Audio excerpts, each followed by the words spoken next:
Slav, evar baş evanno, evidarım herkes başı, hum başın.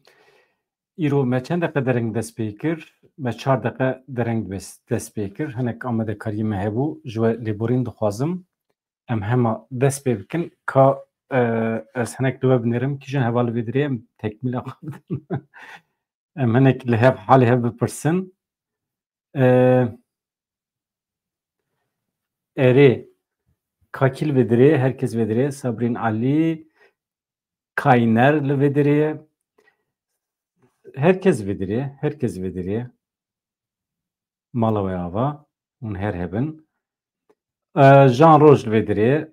Hevalê Jan Roj telefona te mira tune ye. Ka te soz dabû te gotû em reportajek bi te re çê dikin ama ez çawa xwe bigînim te nizanim. Ja eger em bikaribin tekilî çêkin baş dibe.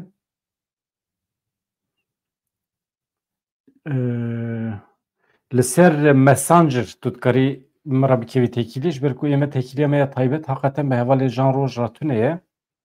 Ama li ser Messenger bedran dere tu lê xî tu ji min re tekiliya xwe bişînî ez telefonê te bikim em biaxivin. Baş e? Sabrîna Alî êvar baş te re jî hûn her hebin. Tamam. Em hema dest pê bikin. Deqekî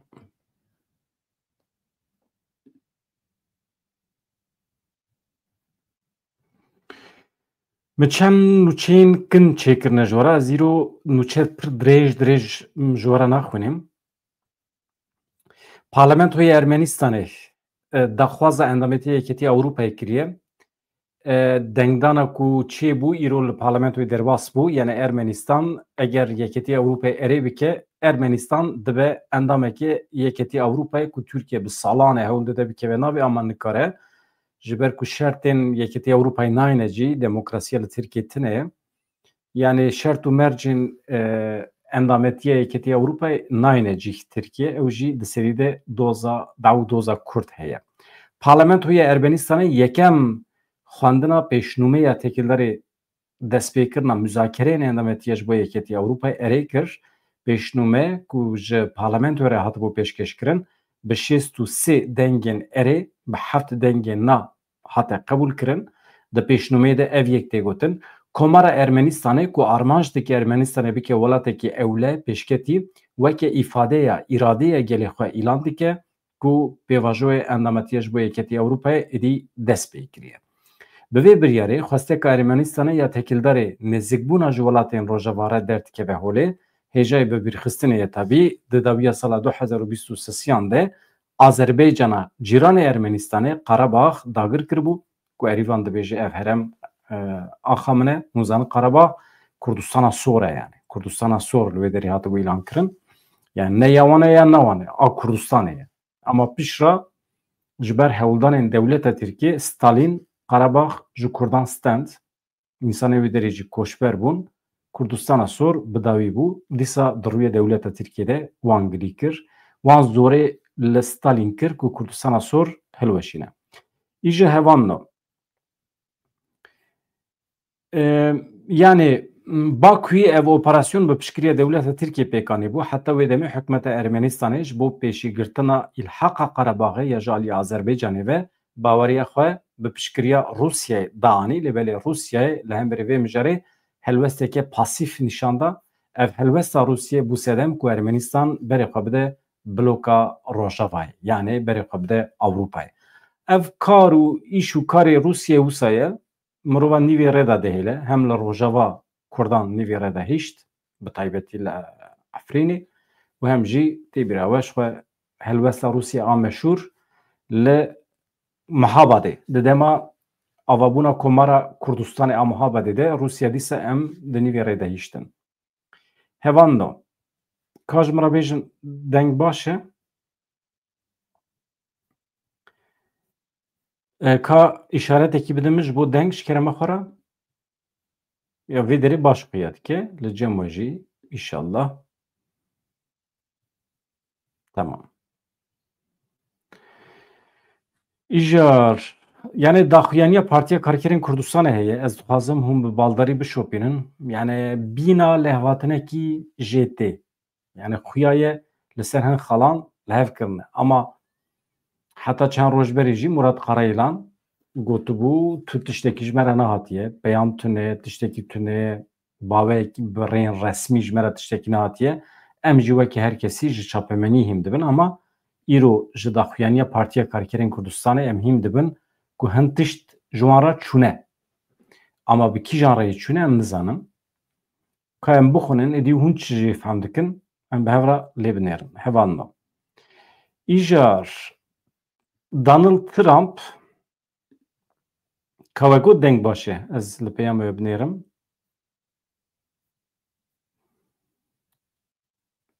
ka ji min re bêjin deng baş e Hikmet Korkmaz dibêje herkes dibêje mala we ya va temam e ez wisa êdî Donald Trump çi dibêje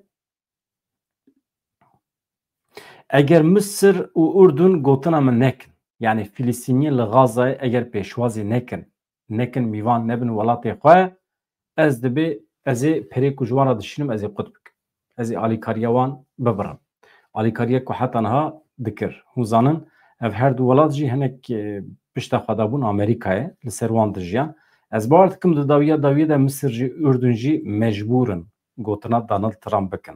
Serokê Amerîkayê Donald Trump ragihand ku eger Mısır û Urdun Filîstîniyên Xezayê qebûl nekin ew ê alîkariyên ku didin van welatan qut bike.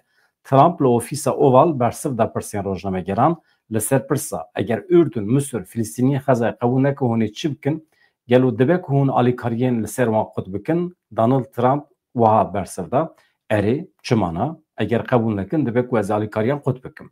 Ürdün, Mısır di nava wan welatan de ne ku herî zêde ji alîkariyên leşkerî Amerîkayê fayde û sûdê werdigirin. Hûn zanin Donald Trump di derheqê Gazayê de tiştên çawa gotibû em wê derê dikin cî ger û geştê dikin deverekî turîstîk devê behrê xweş e ew ê hemî avahiyên li wê derê hilweşîrin bi qasî 30,000 bombeyê ku neteqiyane hene îja ji bo ewlekariyê ne baş e Donald Trump hema destaniye ser Gazayê ew ê wê derê êdî li gorî dilê xwe dîzayn bikin deverekî navnetewî yani aydê tu dewletekî nebe û ji bo mirov biçin wê derê seyranê yani paradoksa jiyanê binêrin. Li ser xwîna 5-6 hezar Gazayîyên ku li wê derê hatin kuştin ger û geş çê dibe deverekî turîstîk ava dibe madem we deverekî turîstîk wisa ava dikir çima xwesa we însan kuştin yani ez İsraîl herçend ez ji we re bêjim ji aliyê siyasî ve hevkariya Kurdan û İsraîlê hebe jî ez tu car siyaseta Netanyahu ya li hember Filîstîniyan qebûl nakim yani ne rast e yani ez ji aliyê stratejîk ve dibe ku hevkariya Kurd û İsraîliyan çêbe ne meseleye mirov Kurd mecbûrin bi her kesî re ittifaqê çê bikin İsraîl tiştekî cuda ye hikûmeta Netanyahu tiştekî dine ew jî heye hikûmet û dewletê divê mirov tev li hev neke milletê cihû milletek mağdûr e wekê Kurdan qedera Kurdan û cihûyan yek e rast e li rojata navîn em cîranê hevin em mecbûrin em mehkûmê hevin em mecbûrin bi hev re bijîn Kurd û cihû lê hikûmeta Netanyahu firqa wî û Tayyip Erdoğan tune ye yani ez wisa dibînim elbet di nava cihûyan de di nava İsraîliyan de mirovên baqiltir hene ku dikarin İsraîlê baştir birêve bibin ez divê qenatê de me mirov bi wan re hevkariya xwe dikare bidomîne.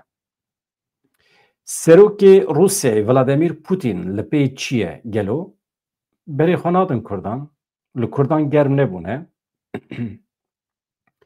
Putin bi serokê Heteşê Heyet Tahrir Şam Ahmed Şarara hevdîtina telefonê çêkir yani pêra axivî Kremlînê ragihand ku serokê Rusyayê Vladimir Putin û Serokkomarê Sûriyê ê demboriye ez hê jî nabêjim Serokkomarê Sûriyê bi xwe wisa îlan kiriye Ahmed Şara serokê Heteşê mirov bêje baştir e di hevdîtina xwe ya bi rêya telefonê de peywendiyên di navbera her du welatan de nirxandin li gorî daxuyaniya nivîskî ya Kremlînê serokê Rusyayê Vladimir Putin bi Serokkomarê nû ê Sûriyê Ahmed Şarara bi rêya telefonê axivî د داخویانیه د تیگوتن پوتین جا احمد شراره جبو چاره سرکرنا erkên ku rêveberiya nû ya Sûriye pê re rûbirûye serkeftinê xwestiye yani wezîfa we da karê we da tiştî ku hûn niha bikine ji wera serkeftinê dixwazim û rewşa Sûriyê berfirehî guftûgû kirine Putin dixwaze li Sûriyê bimîne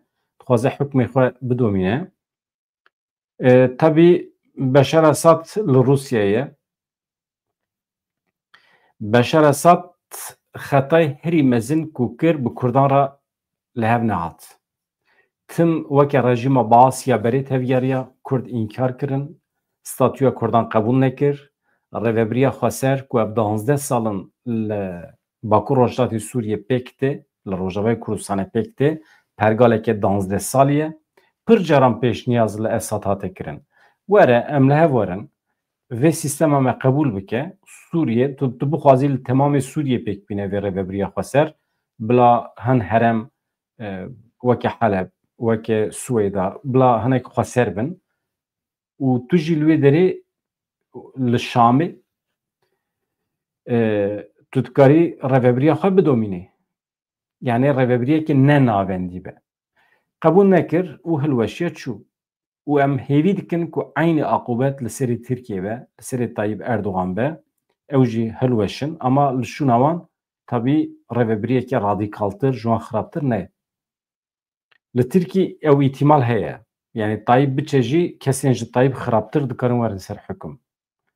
Li Tirkiye tim wisa bîye yani kültûra Tirkiye ya demokrasiye tune ye ya nizanim ez fehm nakim hevalê me çiqas wisa ji nişka ve dibin xwedî hêvî di derbarê Tirkiye'de di derbarê aştî de ez heqeten mane nadim ê. Ê min ez tim dibêjim binêrin heftekî ez her roj bê îstisna vê derê ji were dubare dikim. Dewleta Tirkiye hûn kengê dikarin bawerî pê bînin? Dema ku bibêje min îdeolojiya xwe ya 100 salî ya li hember Kurdan guherandiye yani siyaseta xwe ya înkar û îmhayê min guherandiye ez zidî Kurda înkar nakim hemî tiştê ku min ji ber kurdiyetiya wan aniye serê wan kom ku jiyan ez lêborîn dixwazim bila hemî bi nav bike kom ku jiyan aniye serê Kurda ya hêjî îro tiştê ku 100 salin kiriye hêjî dike binêrin aniha bi hete şêra di nava tifaqê de ye li rê û rêbazekê digere ji bo têkbirina YPG YPJ qesedê ji bo têkbirina pergala îro ya li Rojavayê Kurdistanê çi ji desta tê dike bi tonan pere xerç kiriye mesref kiriye li Amerîkayê gelek însan kirê kiriye hûn zanin li Amerîkayê ne sûç ye merû şêwirmendî bike yani bertîlxurî dî li Amerîkayê ne sûç ye tu parlamenter bî yan jî di senatoyê de wezîfedar bî tu dikarî perê Tirkiye bigirî li ser navê Tirkiye bixebitî. Tirkiye pir pere xerç kiriye. Li rojda navîn însan kiriye li Amerîkayê, li Ewropayê, o rojnamegeran di her rojnameyên Ewropayê de mirovên dewleta Tirkiye hene. Nûçeyên pozitif ên li ser ekonomiya Tirkiye dinivîsînin bahsa wezîrekî wan yan jî dîplomatên Tirkiye biçin derekî hevdîtina pêk bînin ev nûçegihan di derheqê wan de nivîsên baş dinivîsînin ev hemî bi pere tê kirin. Îja Tirkiye pir pere xerç kiriye hêjî xerç dike bi milyaran dolar daye wan çeteyên xwe sirf li dijî Kurdan. Tabî ki dewletê bila xerç bike perê xwe ama di dijberiya Kurdan de xerç dike van perê xwe ya halbikî ew qas pere jî îcab nake. Ya hindik insan bî, hindik medenî bî bi Kurdan re rûnê sermasê qet pere jî îcab nake. Dîrek li hev dikî. Wê demê pêşiya te vedibe. Dikarî bikevî nava yeketî Ewropayê. Dikarî êdî huzûra te çê dibe. Aboriya te geş dibe. Ya pir aliye de qezeş dikî. Yek xercê xwe li hember Kurdan di mesela şer da kêm dikî. Xercê xwe ê mesela dîplomasiyê de kêm dikî. Êdî xebatê xwe ê dîplomatîk îcab nake li hember Kurdan bikî. Êdî ji bo pêşxistina Tirkiye dikarî bixebitî. Wê demê Tirkiye ji her alî ve pêş dikeve. Tabî Kurd jî bi Tirkiye re pêş dikevin. Eger demokrasî çêbe, eger Kurd û Tirk wek hev bin di mafê netewî de problem namîne. Yani her alî ve qezenç dikin. Wê demê و کردی می باشور کردستان جی حواسی خواب ترکیه بینن کردی می روجاوی کردستان جی حواسی خواب ترکیه بینن چونکی ترکیه که دموکراتیک مینا سوئیسره جی پیشکتنی را وکری به یا جی پیشکه به اندامه که کتیا اوروپای چما مرو تبلی نبه یعنی ایرو مثلا سوئیسره جی 26 کانتونا پکته روجاوی کردستان ایرو لکلکا سوئیسره با اجواره بیجم منی پیشنیاز لروجاوی کردستان بکره که ببه کانتونه که سوئیسره ام چوان دادکن ام دبن کانتونه که سوئیسره قاز بیجی آزادی فکر و رمان هیه حضور هیه حرمتش بو خوازای حرمتش بو انسان هیه چما قبول نکن ترکیه نه وسایه Türkiye rejime bağ Saddam, Maddam, Esad, Mesad, Tayyip, Mayyip, Abdullah, nizanım çi, Selman, Bin Selman, Jer Selman, Jor Selman, hamimine hevin. Yani em dinavavan insanın hov, revebriyin hov da mane u em dava demokrasi etkin. Hakikaten işe mezore.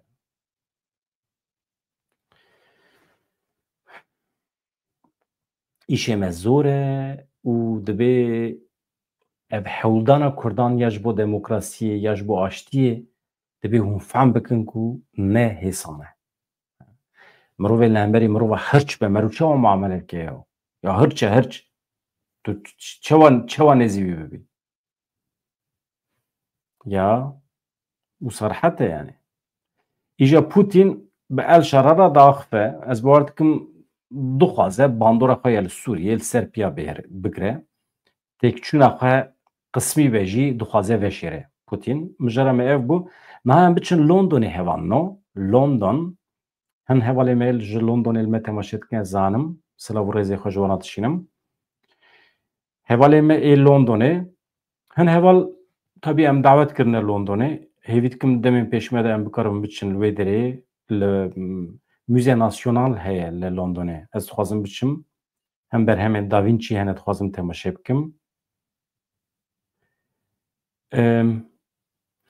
yani ya hevalê hikmet niha Tirk tu car nabin birayê Kurda baweriya min bi biratiya milletan naye millet çima bibin bira biratî tiştekî biyolojîk e girêdanekî xwazayî a biyolojîk e mirov dikare bibe mirov nabe dost jî mirov dibe wekhev ya wekhev wextê ku wekhevî çê be dostanî bi xwe pêş dikeve yani ji bo wî biratî tiştî gotinên nerast in gotinên ne cîdan e veya ji bo veşartina hin tiştan e ne rast e yani Türk û Kurd çima bibin bira bila bibin wekhev heqê wan yani çikê Kurda ji Tirka kêmtir e ji me ra yek bila min yek nake yani vê dünyayê de dünya xirab be jî ez serdestiya Tirka qebûl nakim li ser navê xwe dibêjim ama wekhevî çê be di nava welatekî de merû pir rehetî dikare bi hev re bijî yani bêjin erê îje hevano ez nûçê me hene deqekî ez binêrim çi ji me re hatiye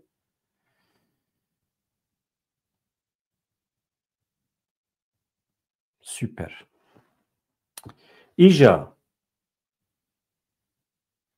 ya gotina îja çi qas xweş ye kurmancî de ne wextê merû naber dide dibe îja nizanim hin gotinê minê ku ez daîmî bikartînim û aciz bike hebin ji me re bêjin ji kerema xwe re cana hin heval hene wextê daxifin merûv li cem wan biya weke tîk merû aciz dibe mînak bidim hin heval hene pir dibêjin em bêjin ser meselê mesela em bêjin veya serê her hevokî wextê bikar bînin merûv aciz dibe îje ez hewl didim van gotinên ku tim mirov dubare dike ji derê xwe derbixim ji nava hevokê xwe derbixim yan jî dengên cuda derdixim mesela di navbera her hevokî de pir nexweş e ez hewl didim vana hindik away axaftina xwe pak bikim ve goterê îje ez ricam ji we ew jî wextê hûn di cemaetekî de daxifin مرو وان گوتنین کو دکاره در دور عاجز بکه جناب گوتنی خواه کم بکن پر خوشت به ایجا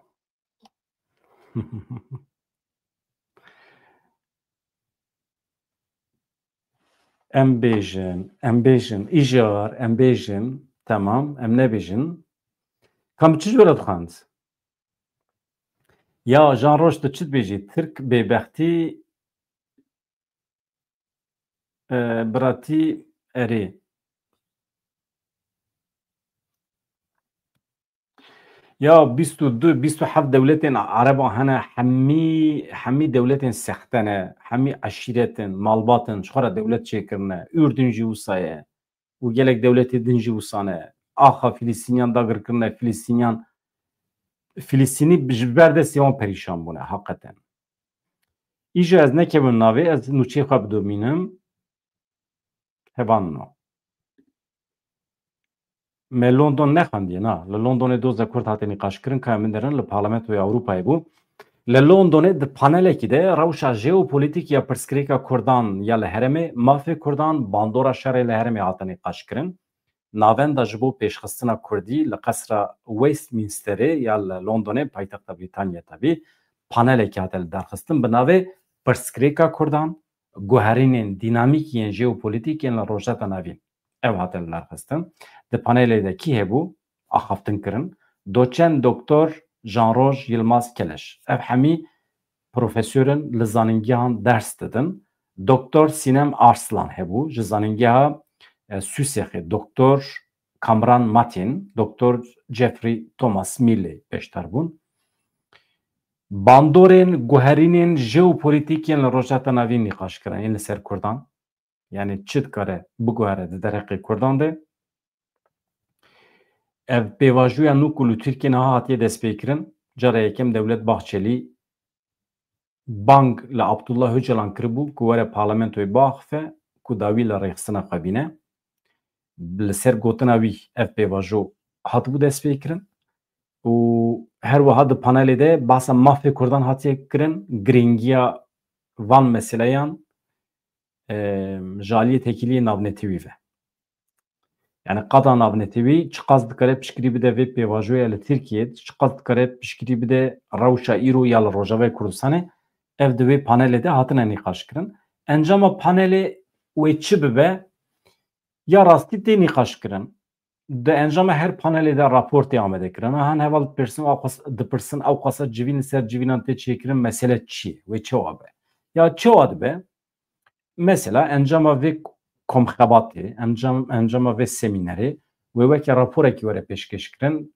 ew ê were amade kirin pêşkêşî parlamentoya İngiltere were kirin yan jî pêşkêşî parlamentoyên cuda ev jî di destî dîplomatê Kurdan de dibe belgeyek mesela tu dîplomatekî Rojavayê Kurdistanê tu çi hevdîtina çêtikî bi senatoran re bi wekîlan re yan jî bi derdorên cuda re ev dibe belgeyekî tu dibê pêşkêş dikî tu dibêjî akademisyen, doktor, falan kes ev pêşniyaz kiriye.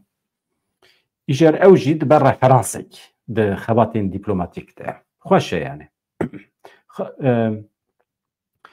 İja we guherî em niha behsa girê spî bikin çete bi hevketine girê spî ya heyfa wan ya girê spî dagirkiriye ji aliyê dewleta Tirkiye ve li wê derê her çend piranî ereb bin jî perçeyekî rêveberiya xwe ser bû di sala 2018 bû bar dikim na 2019 ji aliyê dewleta Tirkiye ve hat dagirkirin li gorî agahiyên çavkaniyê xwe jî ji bajarê girê spî ye dagirkirî di navbera çetên girêdayî dewleta Tirkiye de şar û pevçûn derket ev çete kîne Cephetil Şamiye û polîsên leşkerî yên li girê spî na li girê spî ereb tune ne biborin li girê spî ereb heye erê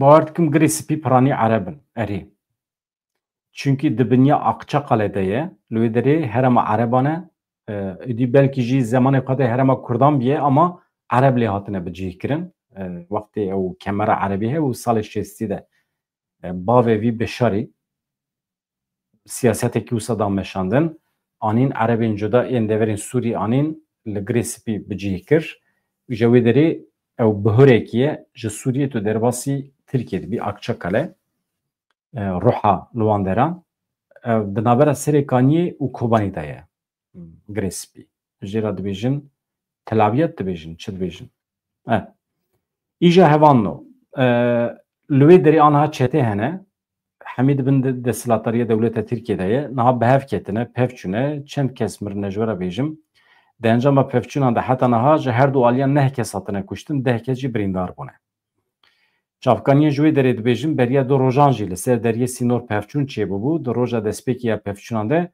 heft çete birîndar bibûn her wiha ji ber pevçûnan di nava şêniyan de niha tirsekî çêbûye li Sûkê dikan hatine girtin millet nikare derkeve ji tirsa zarokê xwe nikarin bişînin êwale nizanim êdî çima bihev dikevin mutlaqa li ser ganîmetê ye êdî bihev dikevin nakokî derdikevin navbera wan de normal e jî ketê dixwazin vegerin dixwazin biçin yan jî şert û şûrtê xwe dixwazin serarast bikin çûnkî ew xwesa dibe me ket daye me însan kuştiye em bûne qatîl me ev derda girkiriye çima şert û mercê me baş nabe û sîtem dikin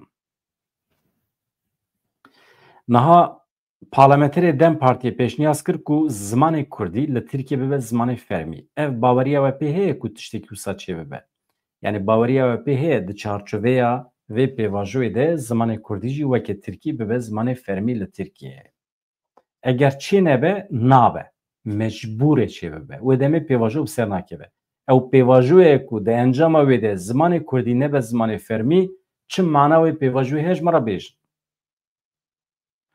ew pêvajoyê ku di encama wê de 30,000 însanên me de hepsan de di zindanan de girtîne serbestneyê de berdan çi mana wê pêvajoyê heye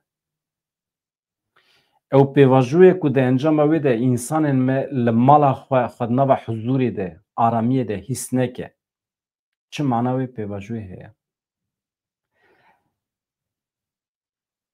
eger pêvajo pêşkeve û însan di malê xwe de nava tirsê da bûn ku sibê dûspê polîs were li derî bixe çi mana wê pêvajoyê heye di encama wê pêvajoyê de însan hê jî nikaribin fikr û ramanê xwe beyan bikin çi mana wê pêvajoyê heye ne me gotibû azadiya fikr û raman esas e çi dibe bila bibe heta ku tu çek nekî destê xwe sîlah nekî destê xwe zirar nedî derdora xwe di mesela fikr û baweriyê de heta dawî tu azadî her tiştî bibêjî tabî bê ku heqaret li mirovan li şexsiyetan bikî ne wisa ye niha mesela em li Ewropayê ne her tiştî em dikarin bêjin erê tu dikarî bêjî Almanya bila bibe heft perçe em heft dewletan li Almanya ava bikin yani polîsê Almanya neyê te nagire te nabêje hepsê tu kîjan siyasetmedarê rexne dikî rexne bike heta dawî kes nayê te nabêje hepsê îja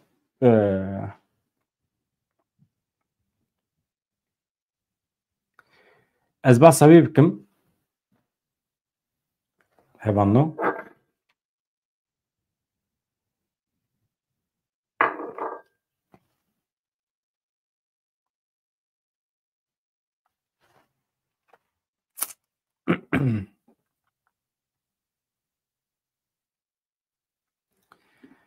tu çi dibêjî jan roj fîlmek min nû dublaj kiriye li ser kanala min heye fermû temaşe bikin dibêje jan roj ez ê jî bikevim temaşe bikim kate çi dublaj kiriye li ser kîjan babetî ye merex dikim wî rojê te kurmanciyê xwe xwend kurmanciyekî pir xweş bû pir serkeftî bû hevokên te gotinê ku tu bikartînî heqeten serkeftî bû baş e niha em derbasî evê dibin hevanno ya ji bîr nekin ji kelema xwe re bibin abone ya ez pir bang li we nakim ama carna hûn bibin abone baş dibe carna na merû tenê carekî dibe abone herhalde ne merû carekî dibe abone ne tenê ne carna pir heval belkî jî hesabê wan ê li ser YouTubeê tune ye wextê hesabê te tune ve tu nikarî bibî abone ez wisa dizanim ama qet nebe Ve kanala me berfireh bikin biginin per insanan hevanno ez kêf xweş dibim. Îja ay çi kêfa me hat ji vê gotina îja jî re. Parlamenterê Dem Partiyê pêşniyaz kir ku Kurdî bibe zimanê fermî. Heh.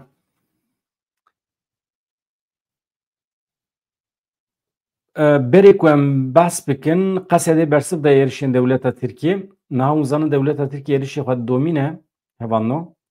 Îja Qesedê ev ji serî ve bersiv de devane êrişan. Ez bawer dikim doh çend dron hatin xistin çeteyên wan birîndar bû.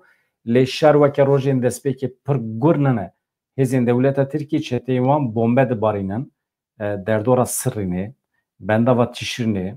Bendava Tişrînê nobeta gel hêjî dewam dike. Bila haya we hebe ji wê derê. Ez bawer dikim gel eger fedakarî nekiriba neçûba bendava Tişrînê belkî wê derê zirarekê ciddî bidîta. Niha li Kobanî rêveberiya Xweser, rêveberiya herêmê mirovên ku di rêveberiyê de cihê digirin êdî wan jî xwe amade kiriye ku piştgirî bidin Qesedê di parastinê de parastina çekdarî de cihê bigirin. Ev fedakariyekî pir mezin e, pir ecêb e. Heqeten mirov pîroz dike. Yani ev bersivdayîna Qesedê heye, dewam dike. Şerrên êrişên dewleta Tirkiye em nebêjin şer, êrişên dewleta Tirkiye li derdora gundê Kobanî hêjî dewam dike. Li girê spî jî gundên derdora girê spî jî şer û pevçûn hene didomin. Wekî agahî yani min ji ajansa Anhayê girtiye wan agahiyan. Îja em werin ser mesela zimanê Kurdî li Tirkiye. Parlamenterê Dem Partiyê Yêwanê Sinan Çiftyûrek ji bo guherandina biryarnameya Dezgeha Bilindî Atatürk, Çand, Ziman û Dîrokê pêşniyazeke qanûnê pêşkêşî parlamentoya Tirkiye kiriye. Min nêrin têda çi heye? Siyasetmedar Çiftyûrek di pêşniyaz qanûnê de xwest ku zimanê Kurdî bibe zimanê fermî û zimanên din ên li Tirkiye jî bibin xwedî statû. Parlamenterê Dem Partiyê her wiha endamê Komîteya Navendiya Partiya Komünîst ya Kurdistanê ye. KKP. Normal vakti Türkiye bibêjin dibe PKK. Çünkü Partiya Komünîst ya Kurdistanê PKK'ye. Vakti Kurdî be. İja Türkiye wî nivîsîndene ji bo neşebe KKP dimîne Kurdistan Komünîst Partisi navek ecêb e. Wala ez dixwazim li Kurdistanê komünîst hebin. Çima nebe? Komünîst hebin, sosyalîst hebin, dîndar xwe hene maşallah. Çiftyûrek çi dibêje? Balkişan ser rengîniya neteweyî û dînî ya Tirkiye. Hate diyarkirin ku ji ber polîtîkaya yekzimanî ya ku ji damezrandina komara Tirkiye vir ve têmeşandin, zimanên ji bilî Tirkî bi taybetî Kurdî rastî zextan hatine. Li gorî pêşniyaz qanûna Çiftyûrek di salên dawî de ev zext hinek kêm bûne. Ferhengên Kurdî hatine weşandin, kanala TRT Kurdî hatiye avakirin, li zanîngehan beşê zimanê Kurdî hatine vekirin, yani kêm bejî stiya li ser Kurdî qismî rabiye. Di pêşniyaz qanûna siyasetmedar Çiftyûrek de hate destnîşan kirin, zimanê Kurdî her wiha zimanên din di destûra bingehîn de ne hatine garantî kirin. Bê statû mane. Di pêşniyazê de hate teqeskirin ku divê statûya zimanê Kurdî, Tirkî, zimanên din ên li Tirkiye têne axaftin, wekî hev be. Yani heqê zimanê Tirkî çi qas heye ê Kurdî jî aynı ew qas be. Süper pêşniyaz e. Parlamenterê Wanê diyar kir ku divê komara Tirkiye ne nêrinekî qedexeker lê nêrinekî parazvan û pêşvebir ala hemberî zimanan bipejirîne. Got ev guhertin dê li seranserê Tirkiye bandora aştî lehvatinê bike. Tam divê demê de ku pêvajoyekî aştiyê niha heye. Çima ez dibêjim pêvajoya aştiyê nizanim ama Tirk nabêjim pêvajoya aştiyê. Dibêjim pêvajoya teslimiyeta Kurdan. Wisa dibêjim pêvajoya çekdanînê, pêvajoya nizam çi. Tirk wisa pê nas hetke em bixwe dibêjim pêvajoya aştiyê. Tişek wisa tune ye. Îjar xalên pêşniyaz qanûnê hene wihane ez were bêjim paşê ez derbasî daxuyaniya Partiya Karkerên Kurdistanê dibim li bendê bin. Xal yek di biryarnameya Dezgeha Bilindî Atatürk, Çand, Ziman û Dîrokê de li keleka gotinên Tirk û Tirkî, gotinên Kurd û Kurdî hatine zêdekirin. bi vîya we tê armanjkirin wekheviya neteweyî û zimanî ya her du unsurên damezrêner ên Komara Tirkiyê were dabînkirin. Yani Kurd û Türk her du jî milletên avakarên Komara Tirkiyê ne. Wisa divê were qebûlkirin.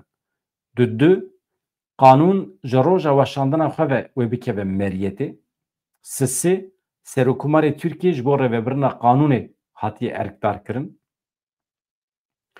Parlamenter her wiha hate qes kir ku gotina zimanê me nasnamaya me ye ya li ser malpera fermî ya saziya zimanê Tirkî ne tenê ji bo Tirkî divê ji bo hemû zimanan derbasdar be.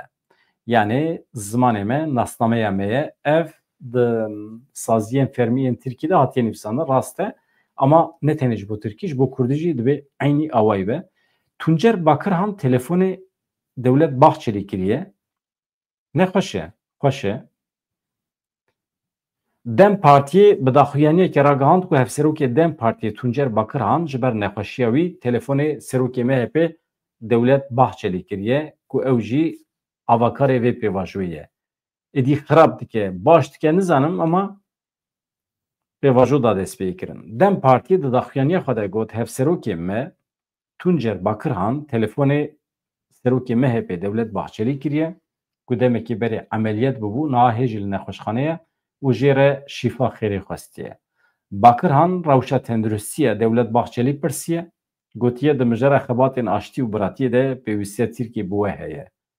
Yaw dûnya ji ku derê hatiye ku derê. Dewlet Bahçelî hûn zanin kî ye? Mirovê herî faşîst ê Tirkiye. Mirovê herî qatil ê Tirkiye. Yani tucar vicdana wî ji bo Kurdan nakeve hereketê. Tucar. Ne mümkün e. Ê ku digot bila Dem Partî were girtin, HDP were girtin, ê ku bendê sêdarê David Ser Tayyip Erdogan digot van Kurdan dar veke, Öcalan dar veke, Dem Selhedîn dar veke. Digot Selhedîn dar veke. Herkesî dar veke. Devlet Bahçeli'ye. Devlet Bahçeli hûn dikarin bibêjin xwînmiş e, hûn dikarin bibêjin mêrkuj e, jinkuj e, qatil. Yani mirovê herî faşîst ê Tirkiye ama çi bû anha xwe nerm kiriye dibêje em dî li hev werin. Xuyaya agirê dibinê Tirkiye'de dikele. Türkiye wê perşe bibe.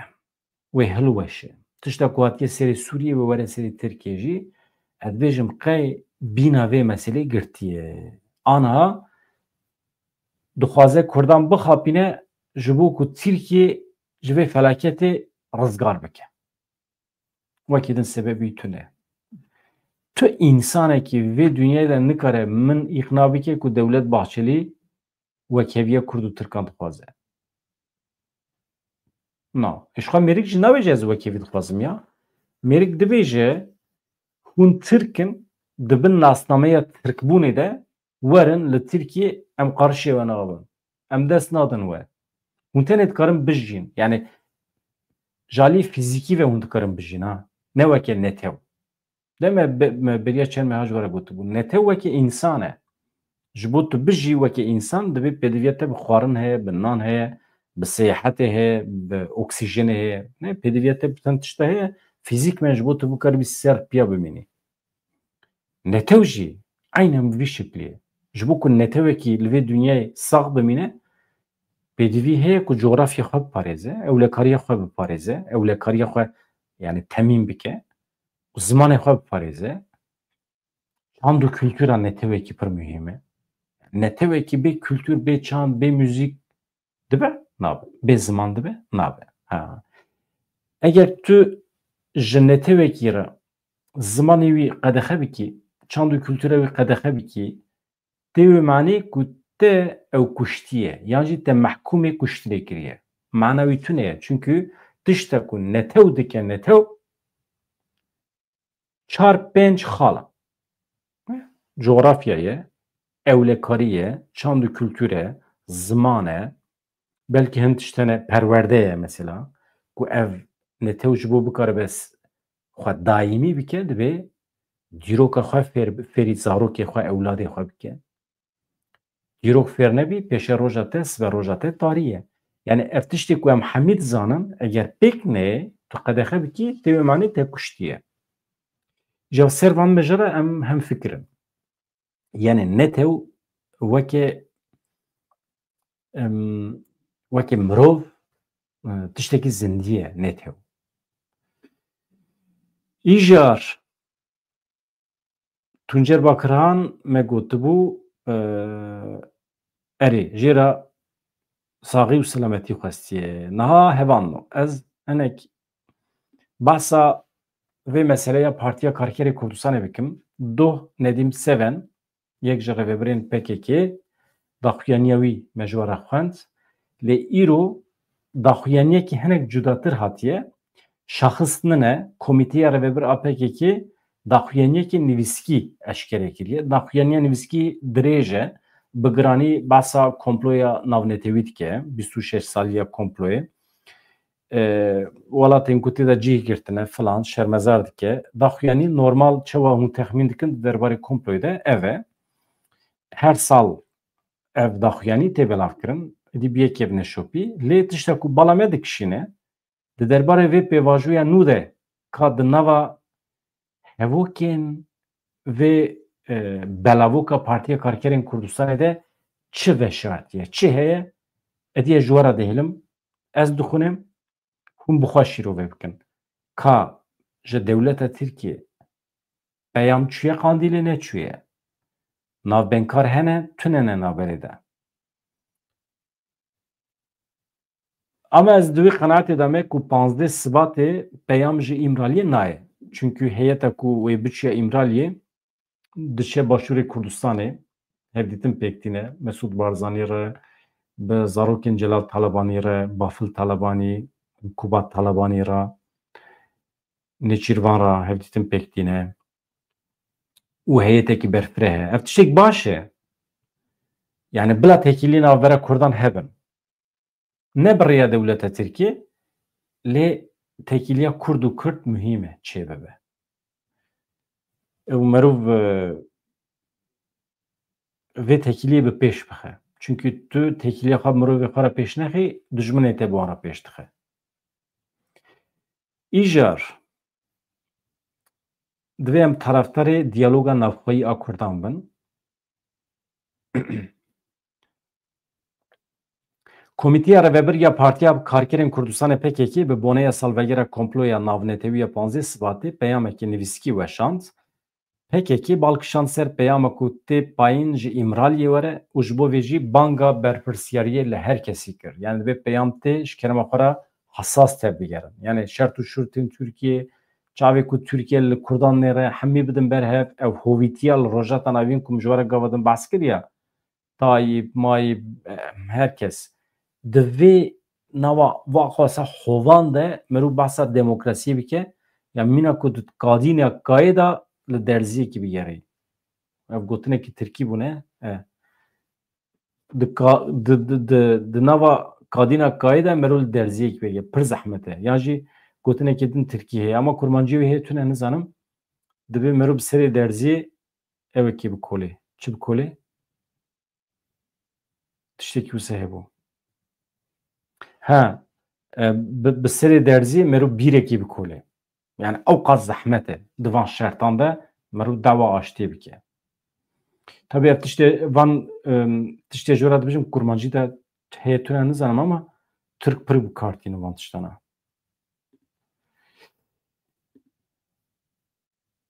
Ez ê werim, ez ê peyamê we bixwînim hevalna.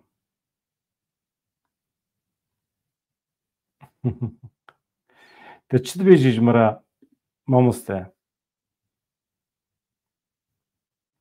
Çima gunêm bi gunê min ne bi Filîstîniyan tê ya. Mesele ne guneyê ye. Mesele hak hukuk e ya. Adalet ya. Yani Filîstîniyekî berriday rabiye dibêje heqê Kurdan tune li rojata navîn dewlet çêbikin ji ber wî Filîstîniyê berriday ez nikarim hemî mafê Filîstîniyan bavêjin bi nîgê xwe. Nikarim kî mağduriyeta Filîstîniyan ji nedîtî vê werim. Nikarim yani. Vicdanım dest nade ya. ji ber vê yekê ne ku mesele gunê meriya pê were yan ne ya tiştê ku tu ji bo xwe dixwazî ji bo miletê din jî bixwaze ew e yani علاقه من به دین فلسطینیان تونه فلسطینی خریستیان به جهو به فقه ناکه حقه ya ez bu sad fikrim kaz ve nivisa ev bixunim Partiya Karkerên Kurdistanê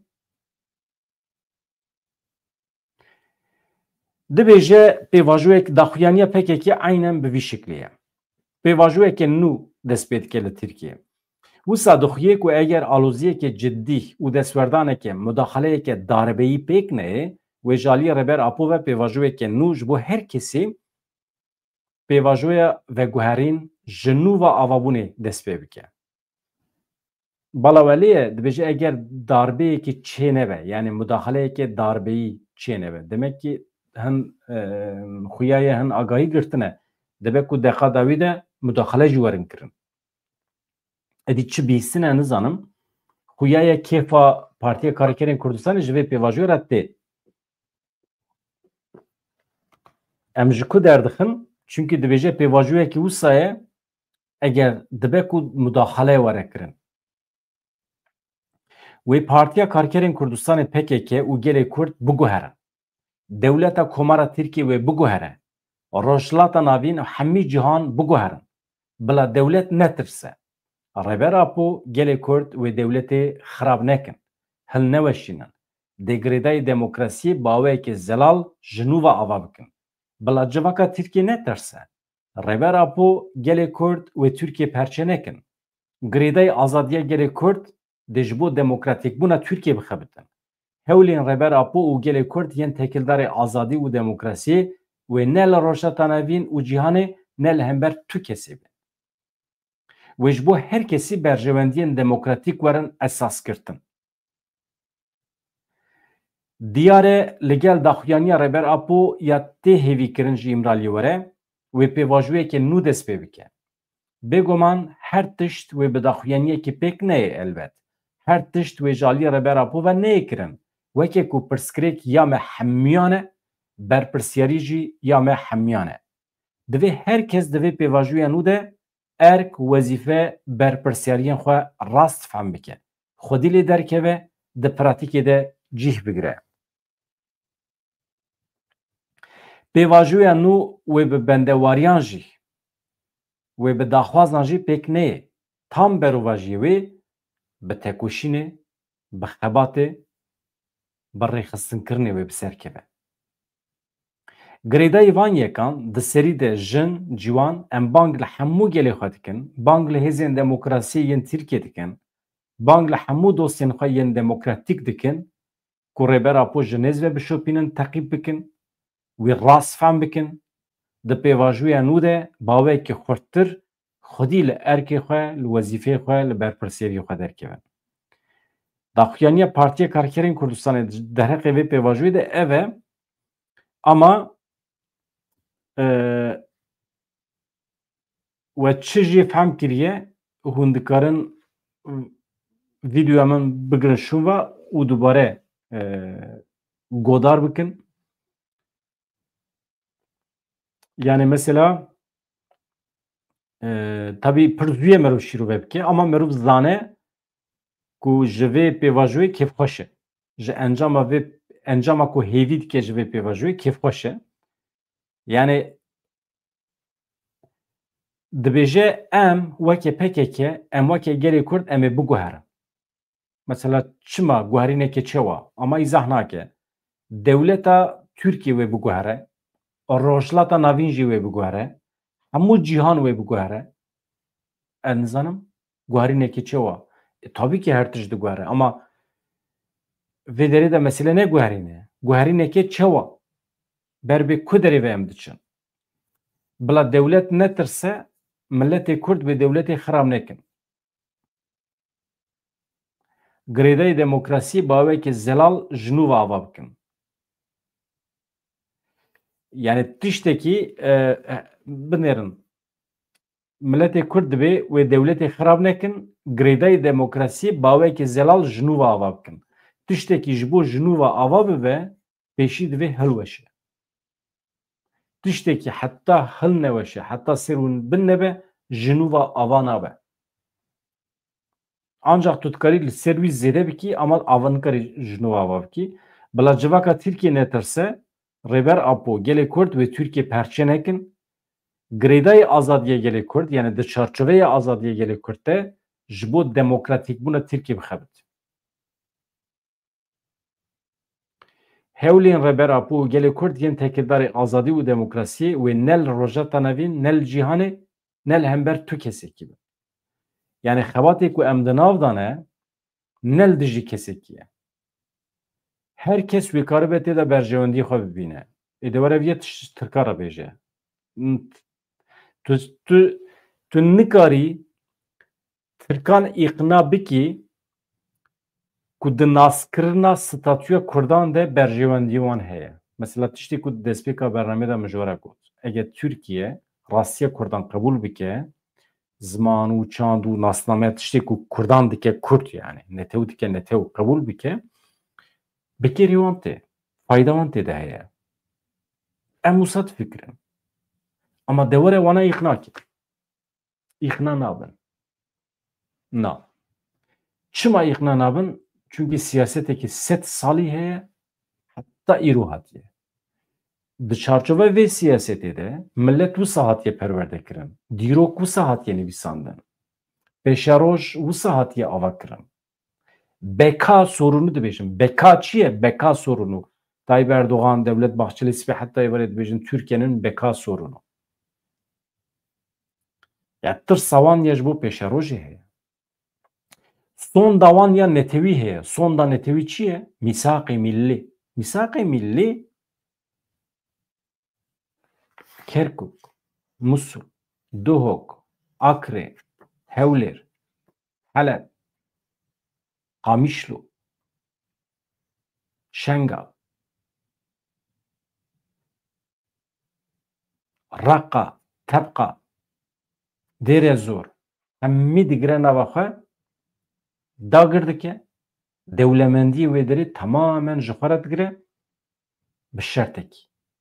Bê ku statûya Kurdan nas bike. Ev son dawana netewî ye. Mîsaqê millî ya wan e.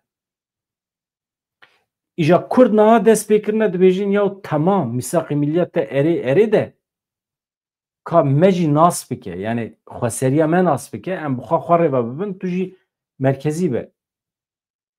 Na. İja ji bo ev pêvajo acayip mühim e.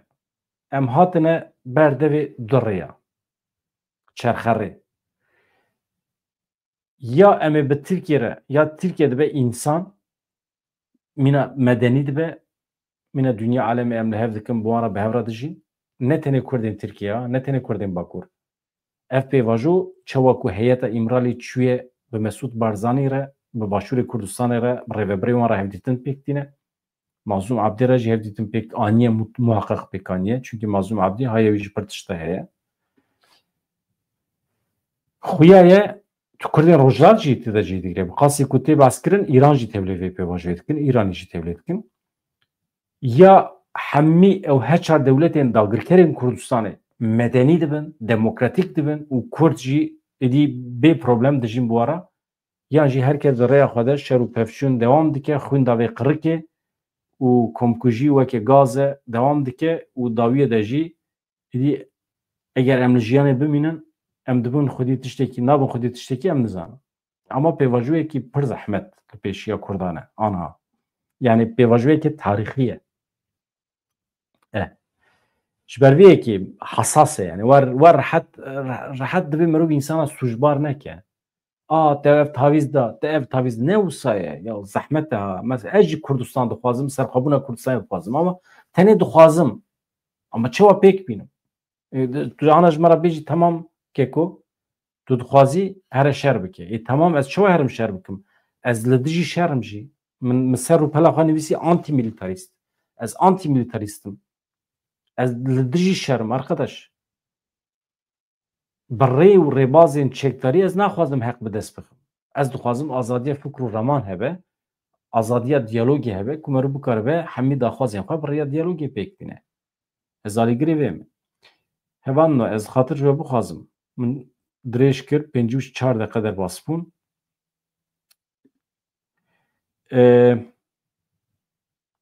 Jan roj li ser Messenger tu ji min re tekîlê xwe bişîne. Ez sibê êvarê em dengê gel çê bikin. Sibê êvarê. Hevan no. Ya Abdurrahim Semavi ez ji we re bêjim.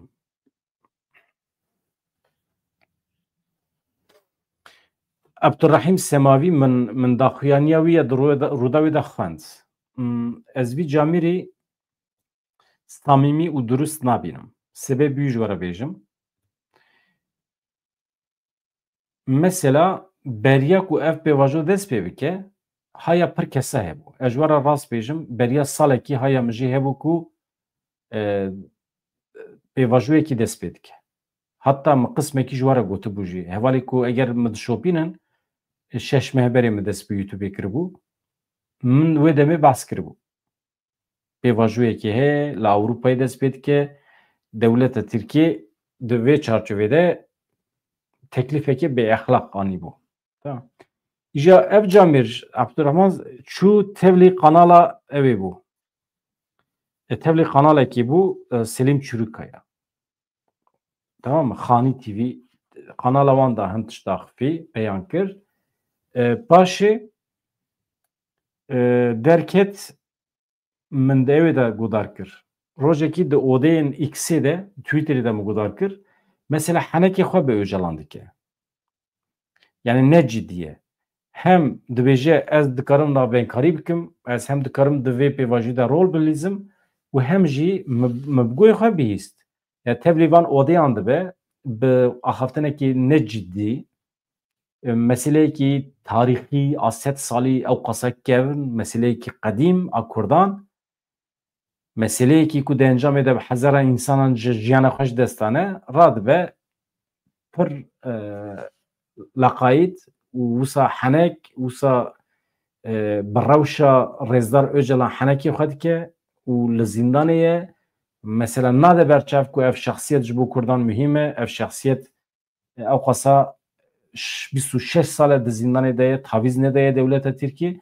Ma însanekî zarokekî ji tu bipirsî ya eger 26 salan da tavîz bida dewleta Tirkiye, dewleta Tirkiye niha zû da ew derxistibû pêşiya çapêmeniyê jî, ew niha pir tişt anîbû serî wî jî. İnsanekî 26 sala de tejî têdabe, tê wê manê di zîndanê de êpê emek daye, li ber xwe daye. Mirov rê ama Abdurrahim Semavî rêz û hurmeta wî ji bo Öcalan tune bû. Di wan axaftinê wî de. Gotinên pir xirab dikir. Ji aniha radibe li ser navê AKP ez dibêjim hin tiştên nerast dibêje. Yani tiştê dibêje rast dere û ez qarşî wî nabim ama rewşa wî weke şexis mirovekî nesamîmî ye. Ya evala sariya Ahmed Gulabî dere min doh pêra reportajek çêkiriye, hevpeyvîna wî heye, ez pêra axivî me vîdeoya ku min pêra çêkiriye hê jî di beşa vîdeoyê de temaşe bikî temam e. û xweş bû, reportajek xweş bû me bêra kir. İja ji bo wî